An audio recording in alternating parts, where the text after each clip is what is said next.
अस्सलाम वालेकुम viewers, I am Hina Mahjabeen. I hope you all will be fine.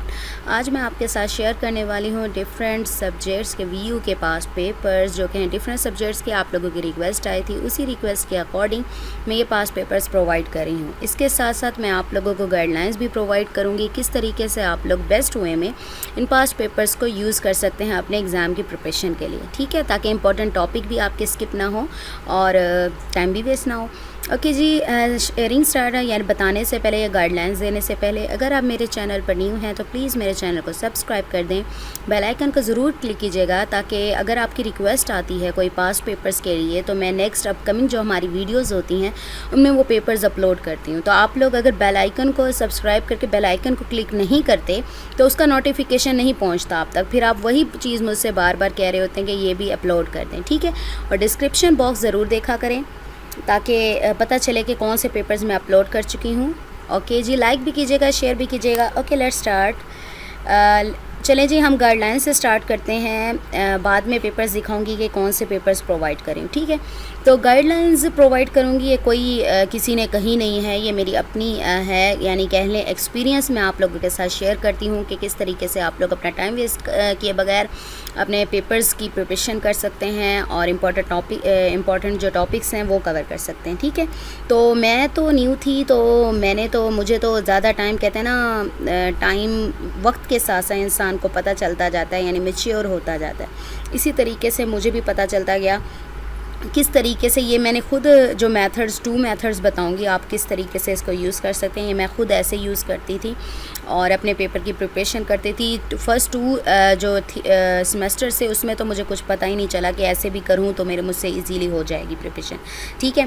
तो क्या करेंगे, अच्छा ये बताने गाइडलाइंस देने से पहले मैं आपको बता दूं, आप पास पेपर्स जब भी किसी भी क्लास के, किसी भी यूनिवर्सिटी के हों, जूनियर क्लासेस के हों, मैट्रिक लेवल, इंटर लेवल, कुछ भी हों, जब तक आप लोग अपनी बुक्स स्टडी नहीं करते या फिर हमारे तो ऑनलाइन है तो हमारे वीडियो लेक्चर्स होते हैं या वीडियो लेक्चर्स नहीं सुनते या हैंड जो आपको कंसल्ट किए जाते हैं, जो प्रोवाइड किए जाते हैं वो नहीं पढ़ते, कंसेप्ट नहीं लेते, तो ये जो पास पेपर्स है किसी भी क्लास में, ये पास पेपर किसी काम के नहीं होते। अगर आप चाहते हैं कि सही मानों में आप डिग्री लें, यानी आपको आता जाता भी हो, ये नहीं कि आपने डिग्री ले ली और आपको कुछ आता जाता भी नहीं है, ठीक है, इससे रिलेटेड कुछ नहीं पता, बस वही क्वेश्चंस पता है, वो भी रट्टा लगा हुआ है जो आपने याद किए थे पास पेपर से, अदरवाइज़ नहीं पता। आजकल यही कॉन्सेप्ट बना हुआ है ना, क्या करते हैं कि बुक्स पढ़ते नहीं हैं, लास्ट में क्या करते हैं पास पेपर्स, जूनियर क्लासेस में यही है कि फ़ाइनल टर्म जो आने वाली होती है तो 2-3 महीने पहले जो पास पेपर्स उठाकर शुरू हो जाते हैं। पूरा साल कुछ नहीं पढ़ा भाई, हम 2-3 महीनों में तैयारी कर लेंगे, ठीक है। वीयू का भी यही है, अगर आप लेक्चर वगैरह नहीं सुनेंगे, आप लोगों के कंसेप्ट नहीं होंगे, हो सकता है बहुत सारे लेक्चर्स ऐसे भी हों जिसमें थेरी टाइप हों। सपोज़ करें ऑर्गेनाइजेशन बिहेवियर में अपना बता रही हूँ कि थेरी सारी थेरी है, तो इसमें क्या है कि ज़रूरी नहीं है, जैसे मैथमेटिकल होते हैं तो उसके लेक्चर ज़रूर सुनने पड़ते हैं, अगर ना सुने तो आपको मैथ समझ नहीं आती। हाँ, थेरी का बता रही थी, थेरी के कुछ सब्जेक्ट्स ऐसे होते हैं कि कुछ लेक्चर सुनने के बाद आपको ऐसा फ़ील होता है कि मैं अगर इसके लेक्चर्स ना भी सुनूँ, सपोज़ करें मैंने 2-3 सुन लिए, 5-6 सुन लिए, उसके बाद कि हमारा प्रोफेसर है वो भी तकरीबन यही बता रहा होता है जो हमारे हैंड आउट्स में है, आपने फ़ील किया, रियलाइज़ किया ये, ठीक है। तो आप क्या कर सकते हैं, इसके लेक्चर ना सुने बेशक, लेकिन उसके जो हैंड आउट्स हैं वो ज़रूर स्टडी करें, उसका कॉन्सेप्ट लें। हाँ, अगर कुछ समझ नहीं आता आप उसका लेक्चर सुन लें जो आपको प्रोवाइडेड वीयू करती है, या फिर भी समझ नहीं आता हो, इंटरनेट है हमारा, गूगल मास्टर है, तो उस पर आप सर्च करें और वहाँ से स्टडी कर लें आप लोग, ठीक है। तो ये इस तरीके से आप लोग स्टडी कर सकते हैं। मेन पॉइंट क्या हो गया, अगर आप लोग इनमें से हैंड आउट्स या वीडियो लेक्चर्स वगैरह नहीं सुनते, पास पेपर्स आप लोगों के किसी काम के नहीं है। ओके, 2 मेथड्स बताऊंगी, 2 तरह से गाइडलाइंस आप लोग इन पेपर्स को बेस्ट वे में यूज़ कर सकते हैं। फर्स्ट वे जो है हमारा वो क्या होगा, आप क्या करेंगे, आपने सपोज़ करें आपने बुक्स को हाथ भी नहीं लगाया, आपने पढ़ाई स्टार्ट भी नहीं की, लेक्चर्स भी नहीं सुने, कुछ नहीं पता आपके पास में अच्छा ये भी बताऊंगी, कुछ लोग प्रिंटेड फॉर्म में हैंड आउट्स लेते हैं, यानी हार्ड कॉपी लेते हैं, और कुछ लोग सॉफ्ट कॉपी में यूज़ करते हैं। सपोज़ करें जैसे मैं पीसी पर बैठी हूँ, कोई भी हैंड आउट्स ओपन करके मैं पढ़ना स्टार्ट कर दूँ, ये सॉफ्ट कॉपी होगी हमारी, ऐसे स्टडी कर लेते हैं। कुछ हार्ड कॉपी में यानी प्रिंटेड फॉर्म में अपने हैंड आउट्स प्रिंट करवाते हैं, फिर उस पर स्टडी करते हैं, ठीक है। तो जो हार्ड कॉपी में है पहले मैं उनका बता रही हूँ, फिर साथ साथ जैसे आगे स्टेप बाय स्टेप चलते जाएंगे, प्रोसीड करेंगे, तो उसके साथ मैं आपको सॉफ्ट कॉपी का भी बता दूंगी किस तरीके से आप उस पर नोट्स बना सकते हैं या फिर अपना जो भी है स्टडी कर सकते हैं। ठीक है, चलिए जी, फर्स्ट मेथड है, आपने अभी स्टडी स्टार्ट नहीं की तो आप क्या करेंगे, अपने पास पेपर्स ओपन करें और अपने हैंड आउट्स हैं हार्ड कॉपी में वो लेकर बैठ जाएं आप। उस पर क्वेश्चन जो राइट किए हुए हैं, चाहे सॉल्व पेपर्स हैं, पास्ट पेपर्स हैं या अनसॉल्व्ड हैं, तो आपने क्या करना है, वहाँ से क्वेश्चन देखने और अपने हैंड आउट्स पर मार्क करना है। मार्क करने के साथ साथ जहाँ पर उसका आंसर है, मार्क करने के साथ साथ आपने ऊपर क्वेश्चन भी राइट करना है, ताकि जब भी आप पैराग्राफ देखें या लेक्चर देखें तो आपको पता हो कि इस लेक्चर में से या इस पैराग्राफ या पेज में से किस तरह से क्वेश्चंस आ सकते हैं। अब इसका फ़ायदा क्या होगा? इसका फ़ायदा ये होगा कि आप लोगों के जो इम्पोर्टेंट टॉपिक्स हैं, ज़्यादा से ज़्यादा, ज़रूरी नहीं कि पूरे, क्योंकि हमारी पूरी बुक ही तकरीबन इम्पोर्टेंट होती है, कि ज़्यादा से ज़्यादा मोस्टली जो हमारे टॉपिक हैं, मेन टॉपिक्स हैं या इम्पोर्टेंट टॉपिक्स हैं, वो कवर हो जाएंगे। अनइम्पॉर्टेंट मैं क्यों कह रही हूँ कैसे कवर हो जाएंगे? मैं पढ़ रही थी तो क्या करती थी, जैसे लेक्चर एक प्रिपेयर करते हैं, मैं ये पहले भी बता चुकी हूँ, जिन स्टूडेंट्स ने पहले सुना शायद उन्हें बोरिंग लगे, लेकिन ये मैं न्यू स्टूडेंट्स जो अब मेरी वीडियो देख रहे हैं या सुन रहे हैं तो उनके लिए बता रही हूँ। जब मैं स्टडी करती थी तो मेरे साथ क्या होता था कि मैं जब एक लेक्चर प्रिपेयर कर लेती, समटाइम्स ऐसा होता है कि मैं तो ख़ास तौर पे ऐसे होता थक जाती थी। जैसे एक लेक्चर पढ़ लिया हैंड आउट से, बेशक लेक्चर वीडियो नहीं सुनी, तो पढ़ लिया, तो लास्ट पेज या लास्ट पैराग्राफ रह गया, बस अनइम्पॉर्टेंट समझ के मैंने छोड़ दिया। मैंने कहा अनइम्पॉर्टेंट लगता है, मैंने पूरा लेक्चर तो प्रिपेयर कर लिया, आना होगा तो इधर से आना, कौन सा टीचर ने हमें यहाँ से दे देना। ये अब की नहीं बल्कि बचपन में भी ऐसे होता है बहुत सारे स्टूडेंट्स के साथ कि लास्ट में है, कोई नहीं, इतना अनइम्पॉर्टेंट सा लग रहा है, इसमें क्या है, कोई बात नहीं, इसमें से कौन सा आ जाना है। तो क्या होता था, जब पेपर में जाते हैं ना तो फिर पता चलता है जी वो जो अनइम्पॉर्टेंट समझ के पूरा पढ़ने के बाद जो छोटा सा टॉपिक छोड़ा था उसमें से आपके पेपर में क्वेश्चन आ गया। तो जब क्वेश्चन आया तो फिर तो होश उड़ गए, पता भी नहीं है भाई, हो मैंने कर लेना था, अगर मैं कर लेती तो मैं पछताती ना ऐसे बैठकर। तो यही चीज़ से बचने के लिए ये मैं अपना एक्सपीरियंस शेयर कर रही थी, पर्सनल एक्सपीरियंस। आप लोग इसी चीज़ से बच सकते हैं। अब आपने इम्पोर्टेंट टॉपिक इसको आपको कैसे याद रहेगा कि मैंने जब क्वेश्चन मार्क किया है किसी भी पैराग्राफ पर या किसी पेज पर या किसी लेक्चर में, तो आपको पता होगा ये क्वेश्चन या ये पेज या ये पैराग्राफ मोस्ट इम्पॉर्टेंट है, मैंने इसे ज़रूर पढ़ना, इसे स्किप नहीं करना मैंने। ठीक है, स्किप नहीं करना। क्वेश्चंस भी हैं, ज़रूरी नहीं है कि जो आप क्वेश्चंस मार्क करेंगे वही आ जाएंगे, उसी तरह से आ जाए। ये आप लोग इस तरीके से, ये आप लोगों पर डिपेंड करता है, आप इस तरीके से उसे प्रिपेयर करें कि अगर इस पैराग्राफ या लेक्चर वगैरह में से जो भी क्वेश्चन पूछा जाए आपको उस क्वेश्चन का आंसर आता हो। ठीक है, हमारे टीचर्स की आदत होती है ना, वो थोड़ा सा कंफ्यूज, मैं खुद टीचिंग करती हूँ तो मेरी भी कोशिश होती है कि ना समटाइम्स क्या करती हूँ कि जानबूझ के ऐसे क्वेश्चन राइट कर दे, हालांकि वही होता है जो बच्चे ने टेस्ट प्रिपेयर किया होता है। ये करती हूँ कि थोड़ा सा चेंज कर देती हूँ ताकि देखने के लिए अगर किसी और तरह से भी क्वेश्चन आ जाए, क्या स्टूडेंट को आता है, वो कंसेप्ट उसका क्लियर है या नहीं है। ठीक है। तो हमारे टीचर्स भी ऐसे करते हैं क्योंकि टीचर्स के तकरीबन व्यूज़ मिलते जुलते होते हैं। तो अगर वो किसी तरह से भी दे दें, ये आप लोगों पर डिपेंड करता है आपने वो टॉपिक, लेक्चर या फिर पैराग्राफ किस तरीके से प्रिपेयर किया है। अनइम्पॉर्टेंट समझ के कुछ छूटेगा नहीं। मैंने कहा ज़रूरी नहीं है कि पूरे के पूरे इंपॉर्टेंट टॉपिक उन्हीं क्वेश्चन में आ जाएँ, क्योंकि समटाइम्स ऐसा होता है कि कुछ जो सब्जेक्ट्स हैं ना उसके पास पेपर्स ना ज़्यादा अवेलेबल नहीं होते, कि स्टूडेंट्स ने ज़्यादा शेयर ही नहीं किए। अब जो आज भी पेपर्स हैं उनके भी इतने ज़्यादा पेपर्स शेयर नहीं किए हुए, जितने पेपर्स उन्होंने शेयर किए थे मैं वही आप लोगों के साथ शेयर कर रही हूँ। ठीक है, तो क्या है, अच्छा फर्स्ट स्ट्रेटजी हमारी ये हो गई कि आपने स्टडी स्टार्ट नहीं की और सारे क्वेश्चंस मार्क कर लिए और इंपॉर्टेंट टॉपिक्स यानी अनइम्पॉर्टेंट समझ के कुछ नहीं छोड़ेंगे। दूसरा जो हमारा मेथड है उसमें क्या है, आप करें ये कि पहले आप लोग क्या करें कि कुछ लेक्चर सुन लें। कोई भी बुक है आपकी तो उसके कुछ लेक्चर्स आप लोगों ने सुन लिए हैं, सपोज़ करें मिड टर्म की। अच्छा, ये गाइडलाइंस मिड टर्म के लिए भी सेम जाएंगी, फाइनल टर्म के लिए भी सेम जाएंगी। ठीक है, तो आपने क्या किया है कि कुछ लेक्चर्स सपोज़ करें 22 लेक्चर्स हैं तो आपने 11 या फिर 10, 8 जितने आपको इजी लगे तो आपने सुन लिए हैं। उसके बाद ये जो पास्ट पेपर्स प्रोवाइड किए जा रहे हैं या आपके पास अवेलेबल होते हैं तो आप उसमें से जो क्वेश्चंस हैं वो मार्क करें अपने हैंडआउट्स पर, जैसे मैंने पहले बता दिया। फ़ायदा वही है जो मैंने आपको पहले भी बताया है, इंपॉर्टेंट टॉपिक्स जो हैं हमारे वो कवर हो जाएंगे, अनइम्पॉर्टेंट समझ के कोई नहीं छोड़ेंगे। ठीक है, तो इसको अच्छे तरीके से प्रिपरेशन का वक्त मिल जाएगा, आपको पता होगा कि किस तरीके से क्वेश्चन पूछे जा सकते हैं। अब स्टडी करके क्या फ़ायदा होगा, यानी आपने पहले स्टडी, आपको पता होगा कि ये जो क्वेश्चन पूछा जा रहा है ना किस लेक्चर में है, पेज नंबर तो याद नहीं रहता कि मैंने ये पीछे पढ़ा है, ये मैंने अभी स्टडी किया ना, इतने लेक्चर 8 या 10 किए हैं, इसमें ना ये टॉपिक आया था कि मैं उसको ढूंढ कर वहाँ पर क्वेश्चन मार्क कर लूँ और आंसर मार्क कर लूँ। पेंसिल यूज़ कर लें, पेन यूज़ कर लें, आप लोगों की मर्ज़ी है। क्वेश्चन ज़रूर राइट कीजिएगा ताकि पता चले कि किस तरह से पूछा जा सकता है, ठीक है। तो मार्क कर लिया आप लोगों ने तो इजी हो गया आपको, यानी टाइम भी बच जाएगा आप लोगों का। जब भी आप लोग पढ़ने बैठेंगे तो आपको पता होगा कि ये इंपॉर्टेंट टॉपिक है और अच्छे तरीके से प्रिपेयर करना है। चलिए जी, ये तो बता दिया मैंने किस तरीके से आप लोग मार्क कर सकते हैं। अब प्रॉब्लम थोड़ी सी यहाँ पर भी आती है, जब आप लोग पेपर पर क्वेश्चंस मार्क करेंगे, हार्ड कॉपी की अभी बताती हूँ, हार्ड कॉपी पर मार्क कर रहे हैं तो कोई टॉपिक सपोज करें आपने नहीं पढ़ा हुआ, तो आपको कैसे पता चलेगा कि पूरी बुक आप पेजेस टर्न करेंगे, इतनी मुश्किल से वो टॉपिक मिले या ना मिले कि या ये क्वेश्चन कहाँ पर है, क्योंकि कीवर्ड्स यूज़ करते हैं ना। सपोज करें सॉफ्टवेयर इंजीनियरिंग है तो इंजीनियरिंग आप ढूंढेंगे, सॉफ्टवेयर इंजीनियरिंग कहाँ लिखा हुआ है कि आंसर भी उसका वहीं पर रेलिवेंट होगा, ठीक है। तो ढूंढेंगे, वो नहीं, ऐसे नहीं मिलता। तो आप क्या करेंगे, उसके लिए अपने जो हैंड आउट्स हैं, आप पास्ट पेपर से आंसर मार्क करने हैं, क्वेश्चन मार्क करने हैं, आप क्या करेंगे, अपने हैंड आउट्स हार्ड कॉपी में लेकर बैठे हैं हाथ में, ठीक है। सपोज करें हाथ में लेकर बैठे हैं आप, अपने पास्ट पेपर्स भी पीसी या लैपटॉप पर ओपन है, ठीक।